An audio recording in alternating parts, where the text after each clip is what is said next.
Prezados inscritos do canal, prezados amigos, estamos neste vídeo vindo tocar num assunto muito delicado em relação à Igreja Católica.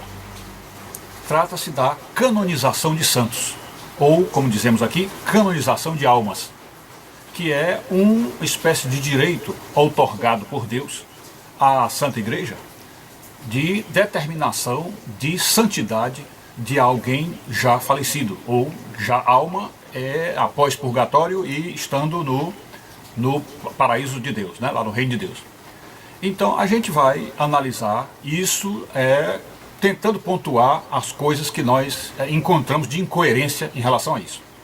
O argumento básico que a Igreja tem para justificar essa canonização de santos feita pela Igreja da Terra, o argumento que eles têm é um trecho do livro de Mateus, aquele trecho famoso onde Jesus diz que deu a Pedro as chaves do reino de Deus, contra a qual as portas do inferno não prevalecerão, e, portanto, fundando em São Pedro a Igreja de Jesus.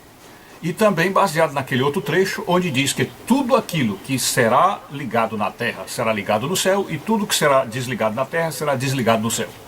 Então, com esse trecho, acredito que seja talvez na mesma passagem, nesse trecho é como se Deus estivesse dando poderes, ou outorgando um poder, que é exclusivo de Deus, que é a santificação das almas. Observe que essa inconsistência, ou essa, vamos dizer assim, é uma exacerbação, né? É como se fosse uma extrapolação do poder, um abuso de poder. Então, esse abuso de poder tomado por parte da Igreja Católica em cima de um trecho exclusivo da Escritura é que leva a ter uma incoerência crassa ou gritante dentro de toda a teologia católica, porque ao se ler os documentos católicos, sobretudo o catecismo, e você vê ali dizer que somente cabe a Deus o julgamento das almas, somente cabe a Deus. E isso tanto em relação a almas pecadoras, quanto em relação a almas santas, né? O julgamento cabe a Deus, somente a Deus, o julgamento das almas pecadoras. Por quê? Porque nenhum ser humano, por mais genial que seja, por mais extraordinário, por mais QI que tenha, não tem condições de avaliar a profundidade da alma para saber se uma pessoa merece o inferno ou não. Isto é, não há como identificar e apontar um erro que possa condenar a pessoa ao inferno. Esse é um aspecto em relação às almas pecadoras. E quanto às almas santas, a mesma coisa acontece. Ou seja, não é possível nenhum ser humano identificar na profundidade daquela alma se ela de fato já está 100% purificada, 100% santificada. Porque o santo realmente do paraíso é o santo 100% santificado, porque só com 100% de santificação uma alma pode deixar o purgatório. Então as almas, todas, os corpos, as pessoas humanas, quando morrem, todas essas almas vão para o purgatório. O purgatório é um período de purificação e de pagamento de todas as dívidas contraídas na vida terrena, e portanto a pessoa só pode entrar no paraíso após ter pago todas essas dívidas, e expurgado, e purificado, santificado de fato. Então somente quando a pessoa alcança 100% de santificação, a pessoa pode ir ao céu. Porém, para identificar esses pequenos erros que ainda persistem na alma e que a impedem de ir para o céu, somente Deus pode identificar isso. Então, quando uma igreja diz que alguma alma que já morreu, já passou pelo purgatório, ela é santa, ela já está no purgatório, presumivelmente sim, é uma resposta bem plausível, porque a pessoa já tendo passado pelo purgatório e já se santificado, evidentemente já é um santo, já está no paraíso com o Senhor, sem dúvida que sim. Porém, o que a igreja usa como critério para determinar essa santidade não é o critério que Deus usa. Porque Deus, quando usa o critério, ele usa da investigação profunda da alma, uma investigação além do ultrapsíquico, uma coisa metapsíquica muito profunda, que somente Deus pode fazer. E então, portanto, somente Deus teria segurança perfeita para afirmar que alguém é santo. Ok? E a igreja não faz isso, e não tem como fazer isso. A igreja apenas utiliza os testemunhos históricos, os registros da vida do santo, do provável santo, e sobretudo as ocorrências após a morte, de pessoas que a ele dirigiram suas orações e tiveram seus pedidos atendidos, sobretudo em relação a doenças incuráveis, curas maravilhosas, livramentos extraordinários, enfim, milagres, entre aspas, feitos por esses santos, ou presumivelmente feitos por esses santos, que a igreja analisa numa comissão durante às vezes anos e anos para determinar se aquilo de fato foi o milagre daquele santo e, portanto, se aquilo ali o credencia a ser primeiro beatificado, depois canonizado, enfim, é aquele processo que a gente já conhece. Então, é um processo falho, por quê? Porque uma alma que recebeu uma oração lá no céu, ela poderá, primeiro, não responder, até porque às vezes o próprio Deus não responde, né? Então essa alma poderá não responder.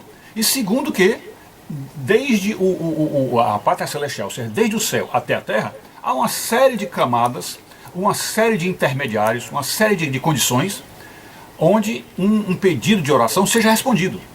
E como a própria igreja diz, em relação às pessoas, por exemplo, que frequentam mesas espíritas, que diz que há sempre aquele risco, e nós sabemos que existe mesmo, o risco de, entre o pedido do espírita para um pedido seu ser atendido e a resposta, existe uma série de intermediários que poderão dar a resposta de maneira dissimulada e o espírita pensar que se trata de uma resposta daquele santo, né? Então, se esse risco ocorre dentro do espiritismo, evidentemente ocorre também fora. Evidentemente ocorre fora. Porque a humanidade, os seres humanos, estão dentro de uma atmosfera de poluição dos espíritos. Me lembro que o Dr. C.S. Lewis dizia, né, que a poluição dos espíritos maus aqui da Terra é tão grande que muitos anjos de Deus nem sequer podem entrar devido à dificuldade de respirar aqui dentro. Então, com essa nuvem de espíritos malignos vivendo aqui ao nosso redor, qualquer pedido que nós façamos a um santo, corre-se o risco de a resposta não estar vindo do santo, não está vindo daquele santo. Nesse sentido, então, um milagre, entre aspas, que ocorreu aqui entre nós, pode ter sido obra de um espírito maligno que está tentando enganar aquela pessoa que está pedindo aquela cura, né? E a pessoa acaba acreditando que é o santo, né? E então a igreja embarca nessa mentira, a igreja acaba caindo nessa mentira e atribui, como aquela pessoa que pediu atribuiu ao santo, a igreja acaba atribuindo aquele santo e, portanto, fica aí uma prova de milagre, e essa prova de milagre que vai caracterizar que aquela alma merece a canonização. Então, quer dizer, nesse sentido, o processo é todo falho, todo falho, é todo temerário, é todo duvidoso, né? E, portanto, nós acreditamos que o ideal mesmo, numa doutrina perfeita, seria a igreja simplesmente chegar e dizer, olha, só quem pode afirmar a santidade de uma alma é Deus. Só quem pode afirmar a santidade de uma alma é Deus. E portanto, se somente Deus pode fazer isso, o que nós devemos fazer mesmo é pedir a Deus, porque sabemos que Ele é santo, 100% santo, e Deus então opera o milagre. Portanto, nesse sentido, não há a menor necessidade de se pedir a um santo. Não há a menor necessidade. Isso parece muito mais uma espécie de ignorância popular que a igreja incorporou para si, muito mais com o propósito proselitista de conseguir ter mais gente, ter um grupo maior, né? Uma audiência maior, do que propriamente por um acerto teológico da doutrina, né? E isso aí se acontece nesse nível de pedidos de oração, e você vê que nas pregações católicas acontece isso, a ideia toda essa de manter, congregar muito mais pessoas, vamos dizer, sempre lutar pela quantidade e não pela qualidade das almas. Então é possível que isso também seja reflexo dessa tentativa de angariar mais pessoas e ter mais gente com eles, né? E isso talvez seja o pior defeito da Igreja Católica, que a rigor todas as igrejas têm, né? Porque todas as igrejas querem estar lotadas, todas as igrejas querem estar cheias de gente, então isso é um defeito geral das igrejas, né? Mas esse defeito da igreja, que não deveria haver de maneira nenhuma, porque a igreja fundada em São Pedro sabe que quando Jesus fundou a igreja, eram apenas 12 membros, e os grupos que foram se formando de igreja eram grupos pequenos, e era assim que Deus realmente queria a igreja, pequenos grupos de oração e de pregação dentro das casas, e assim a igreja crescendo, sem precisar essa questão de templos suntuosos, com milhares e milhares de seguidores. Isso talvez jamais tenha sido o plano de Jesus, mas é assim que a igreja tem seguido adiante, né? Outro aspecto que temos que considerar nesse mesmo sentido é que existe sempre aquela questão do juízo final, não é? E nós sabemos que o juízo final ainda não ocorreu, e que a determinação final daqueles que entrarão no céu está bem claro lá no livro do Apocalipse, que ocorrerá após o juízo final, quando haverá aquela abertura de livros, e o Senhor separará os bodes à sua esquerda e os carneiros à sua direita. Como naquele trecho lá de Mateus 25, né, que Jesus explica o juízo final. Está aí o trecho aí embaixo. Então fica bem claro que o que Deus vai determinar como santo é após o juízo final. Então, neste caso, a rigor, poderíamos olhar a situação ao contrário. Isto é, que não haveria santo nenhum hoje. Santo nenhum hoje. Mesmo aqui admitindo, mesmo os santos da Bíblia, São Paulo, São João, São Lucas, etc., mesmo esses santos da Bíblia ainda passarão pelo juízo final. Então isso é outra questão para se pensar de realmente, será que hoje um santo, as pessoas que estão no paraíso hoje, poderiam de fato responder a um pedido da terra como se fossem santos? Ou como se já tivessem recebido essa consagração final, do juízo final? É uma coisa a se pensar também, né?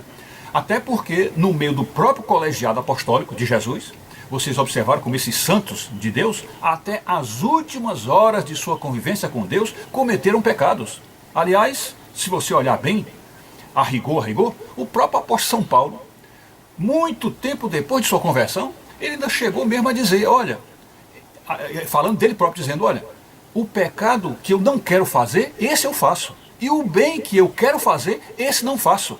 Então ele tá mostrando que existe uma pecaminosidade, uma concupiscência, uma tendência para o pecado tão forte, tão inata na alma humana, que eu particularmente, João Valente, acredito que essa limpeza completa da alma só ocorrerá após o juízo final. Eu particularmente creio assim. Então, nesse sentido, eu acho que por isso aí cai por terra toda a ideia de canonização de santos por parte da igreja. Cai por terra toda a canonização.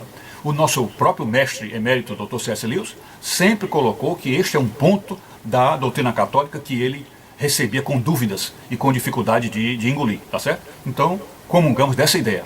Nós não podemos afirmar de ter nenhum santo que responda às nossas orações, embora todos eles podem estar ouvindo as nossas orações, mas que nenhum deles responde, e essas orações são respondidas por Deus, pelo amor de Deus e pela misericórdia de Deus. É isso que nós temos a dizer aqui para vocês.